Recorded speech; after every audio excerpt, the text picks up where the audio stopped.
Oh.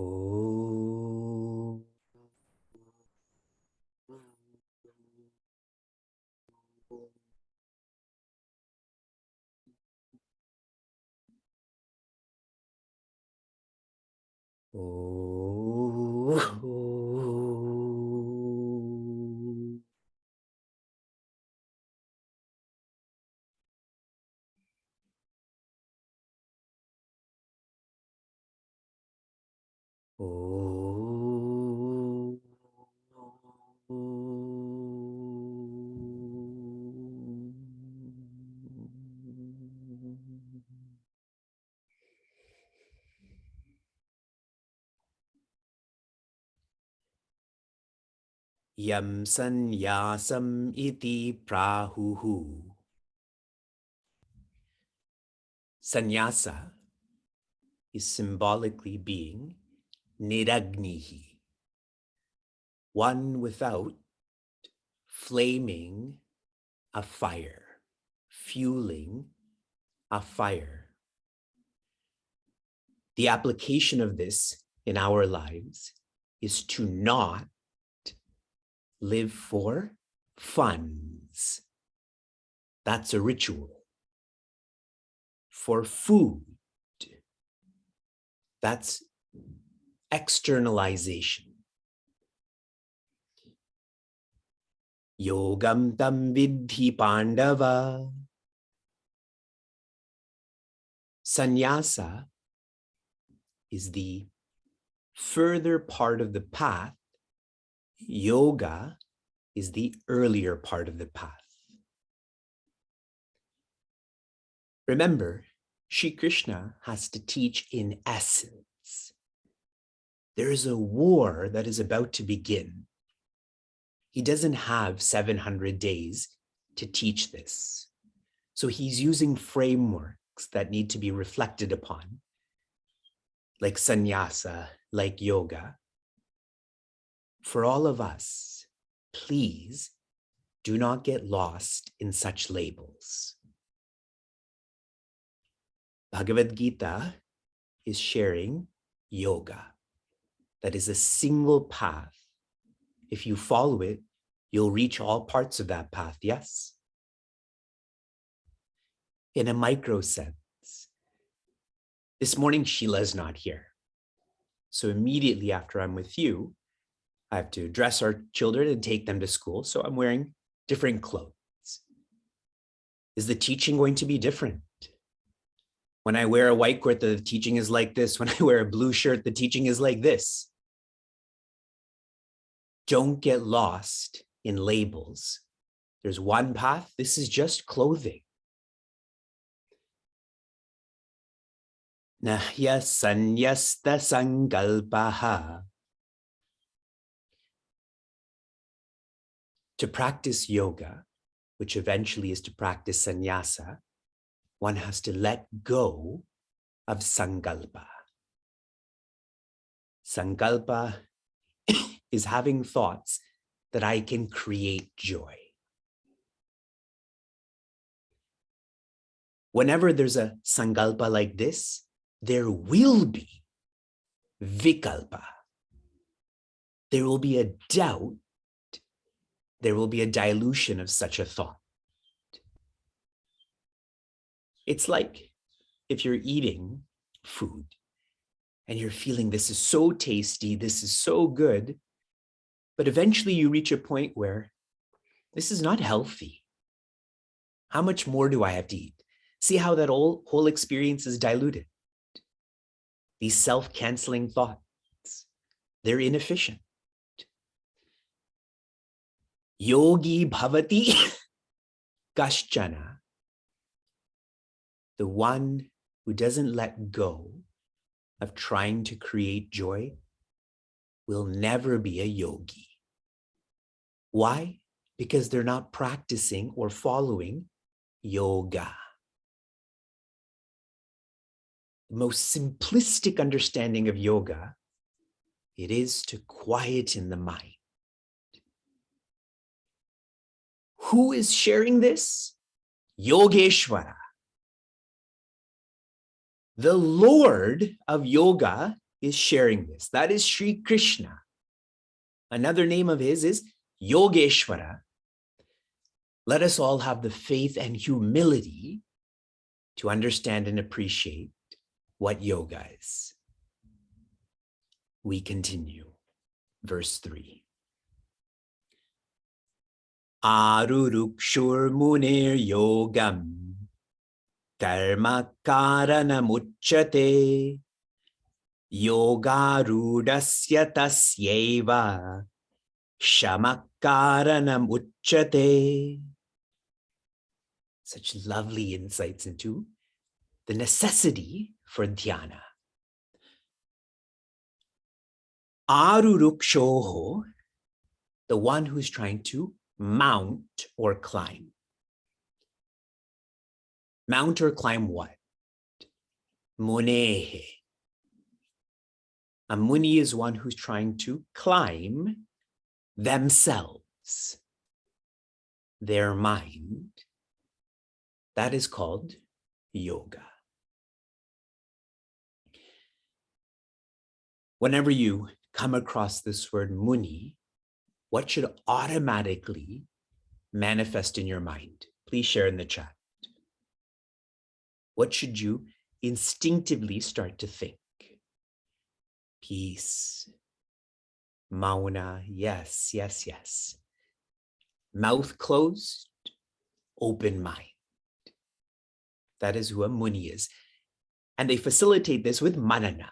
They're reflectors. A muni is one who's trying to open their mind. In this particular case, they're trying to quieten their mind. This is a lovely comparison about mounting the mind. When I share such a phrase that you want to mount something, what comes to your mind? What imagery comes to your mind? A camera, yeah. Because we don't see animals anymore, we're thinking a camera, a painting, a horse, correct? An animal. How thoughtfully Shri Krishna is describing our minds right now to be like that of an animal. You've heard this before. The mind has been compared to a monkey, correct? To a bird, to a horse, to a mriga. Mriga means animal, but specifically a deer. When we drive, we see deers on the side, correct? And they're always moving. Like your minds, as I'm speaking right now, I said it, now you're thinking about driving. Yeah, I was once driving to Kansas City.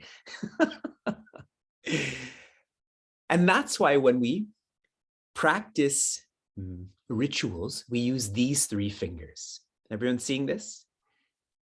My thumb, my ring finger, and my middle finger. This is called Mriga Mudra. What does it look like? All the rock and roll people, yeah. It looks like a deer, right? And that's what the mind does, which is why in a ritual, we turn it this way. When I pick up a flower, I bring it to my heart and I offer it like this. Do you see how I've mounted this animal, this mind?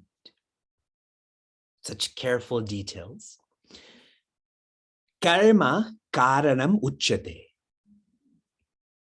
How does a reflector mount their mind, quieten their mind? Through karma. Not just action. We're in chapter 6 now.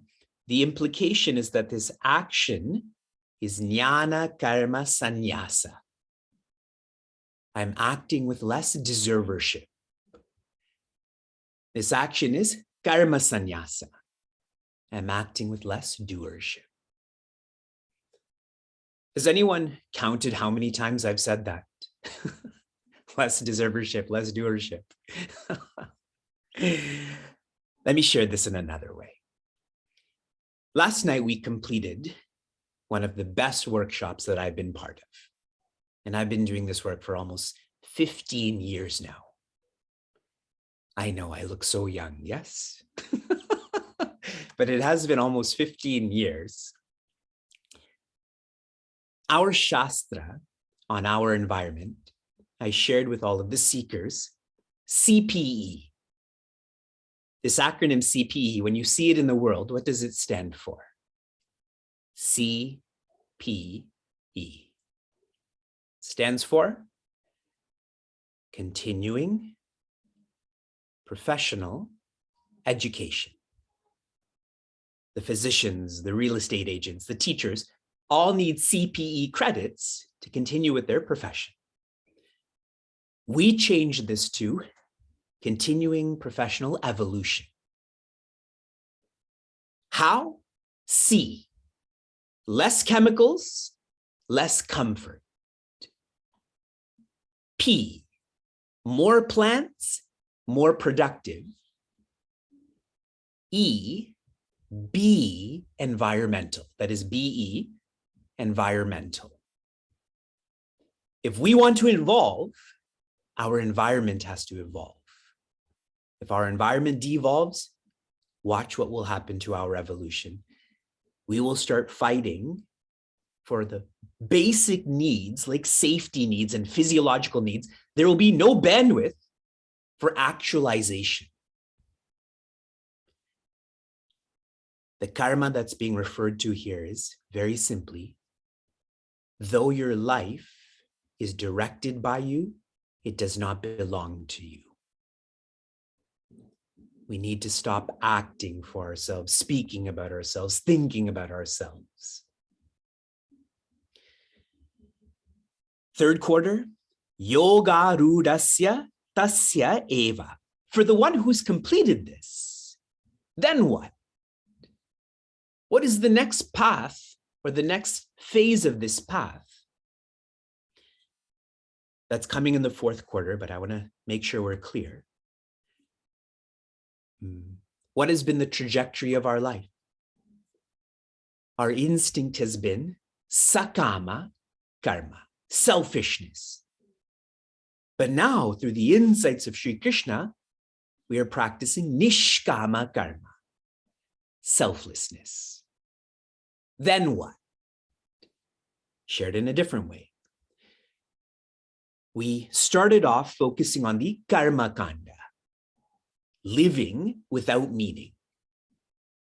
But now we've evolved to the jnana kanda, to live with meaning.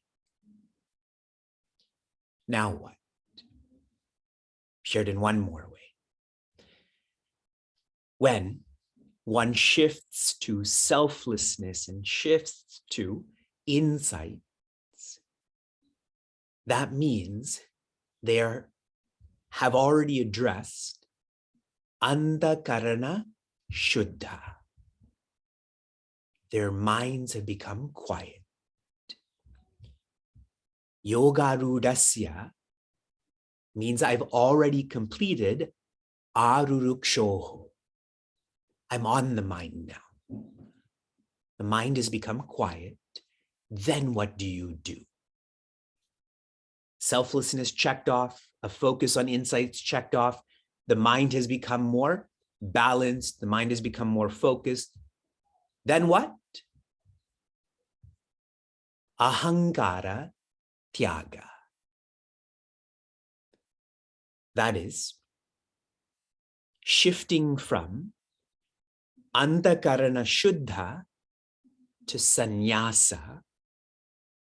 That is letting go of the quietude of the mind, which means letting go of the mind. Shamaha karanam uchyate. When one's mind has become quiet, what should they do? Shamaha, we typically know to be quietude of mind, but here the implication is dhyana, contemplate. Sharing that one more time before we finish. The first line, the whole line is quiet in your mind. The third quarter is, with the mind quietened, what should you do? The fourth quarter, contemplate. Go from having a quiet mind to renouncing that mind, transcending that mind. This is only possible through dhyana. Try to visualize this as, imagine there's a cancer in your body and you've done so much to tend to that cancer, but finally you need that surgical incision to cut it out. Without that surgical incision, it will come back, that cancer. This is what dhyana is. It's a surgical incision into the mind and intellect and ego. And once that surgery is complete, it doesn't matter what context you're in, but you still have to have that specific context to engage in contemplation. And that context and contemplation is coming. This will all be shared starting in verse 10. Shanti, Shanti, Shanti.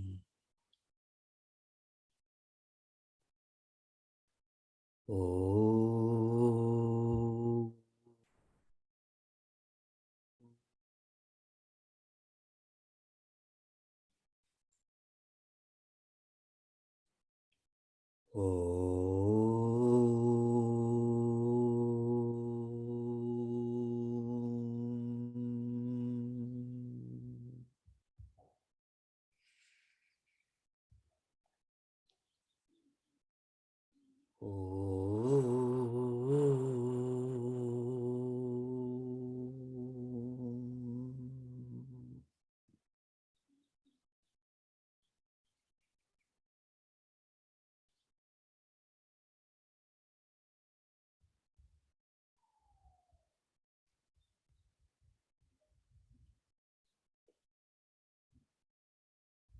The most powerful reason, motive.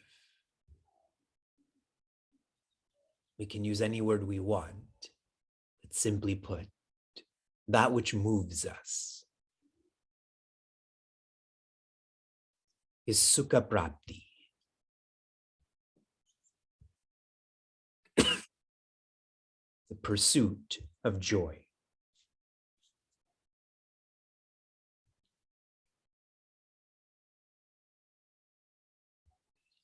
For a muni,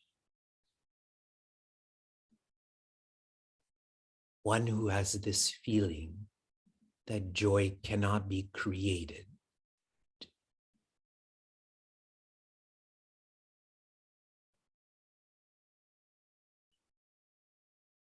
they practice mauna.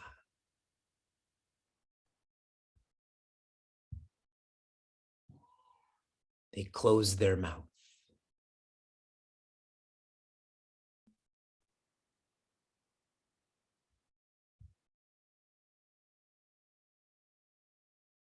One's mouth being closed is an understanding that joy cannot be created. And this facilitates manana, or an open mind.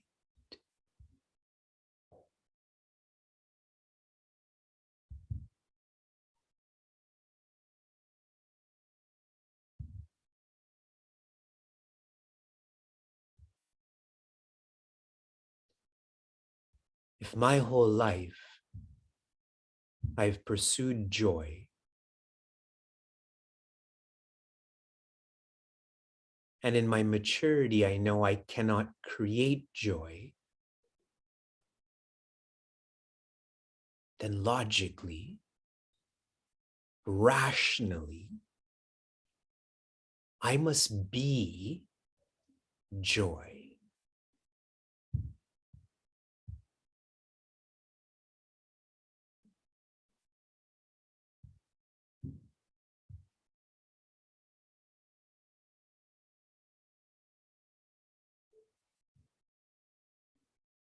Why don't I feel joyous?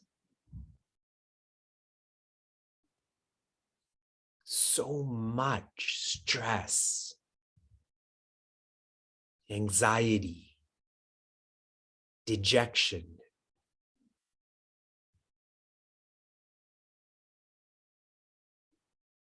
I can't quantify this. I've become this.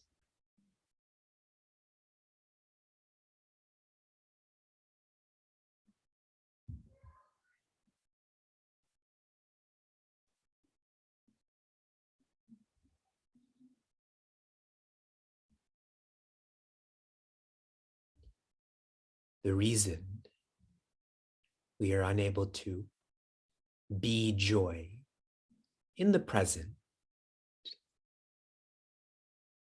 is the mind.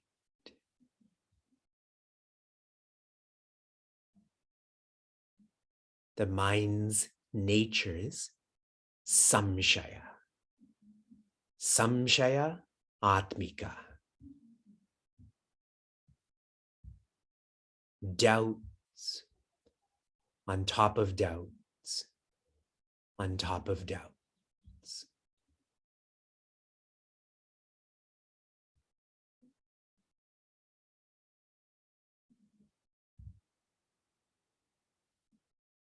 Doubts like, maybe my nature is not joy. Maybe I can create joy with more articles and more circumstances and more beings.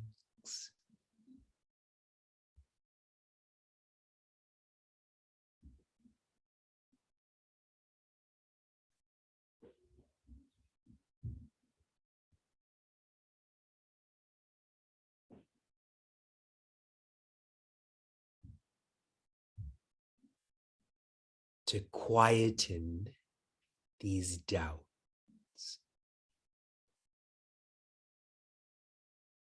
to climb over this animal,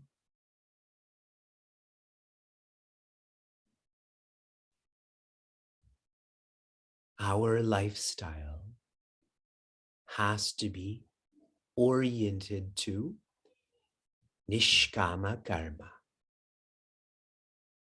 selflessness.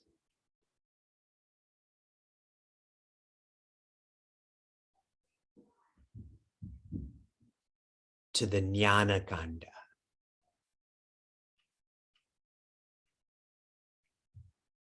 insights into living, into the mind.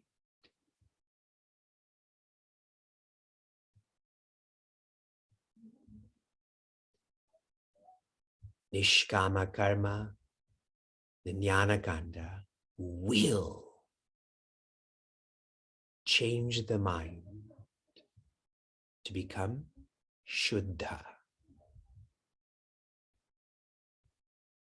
balanced and focused.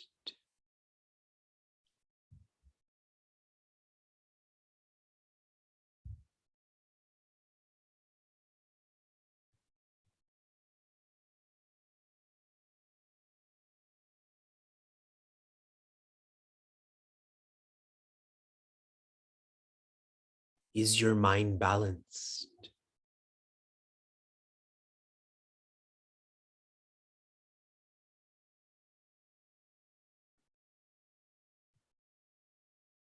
Just listen to the noises around you right now.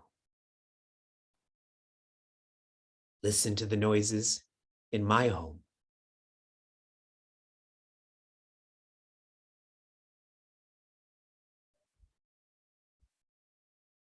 Are you distracted by this? Are you bothered by this?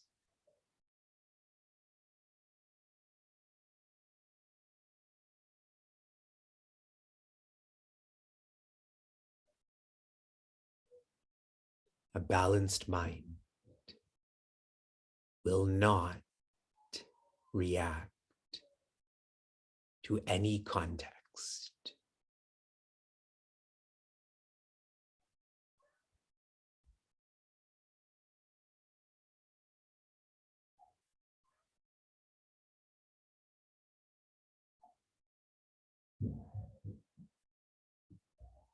A focused mind How focused is your mind?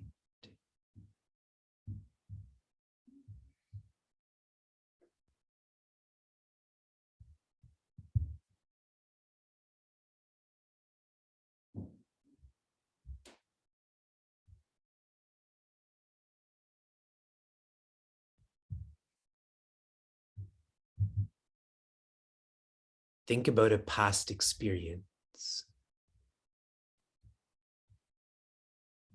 where someone close to you betrayed you, was selfish with you.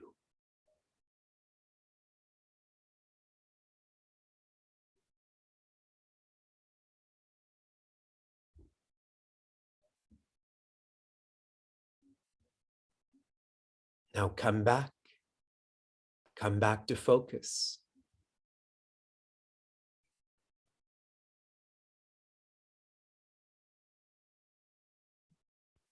A focused mind will not be distracted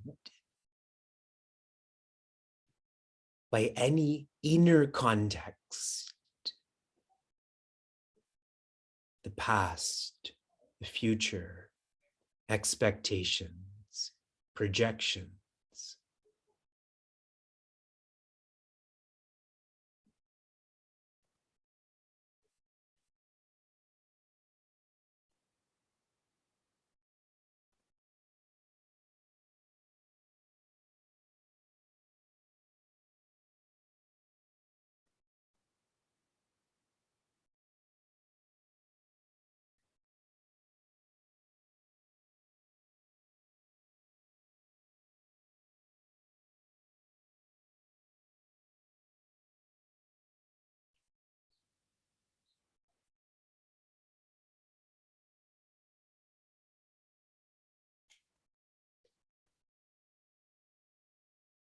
If all day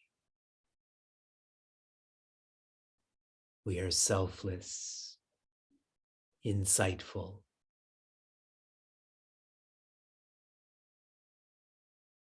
the mind will become balanced and focused.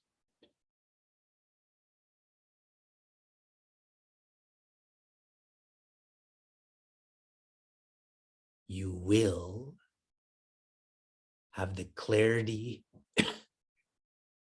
and conviction that you are joy.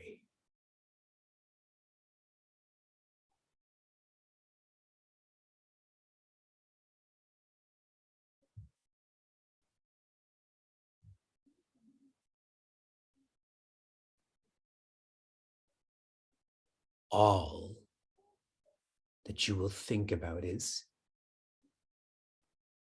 what do I have to do to be joy?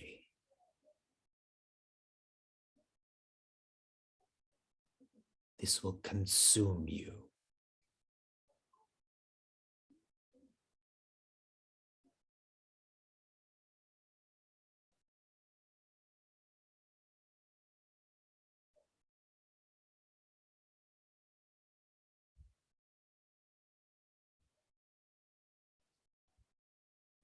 Such a personality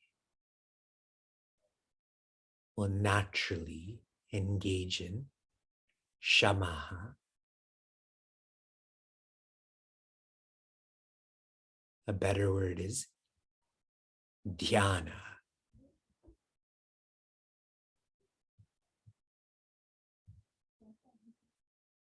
Contemplating, which is changing their identity from one who's trying to create joy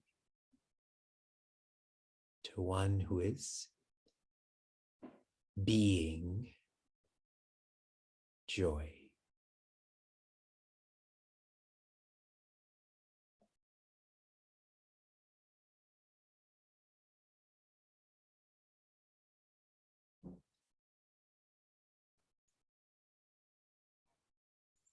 Shanti, shanti, shanti.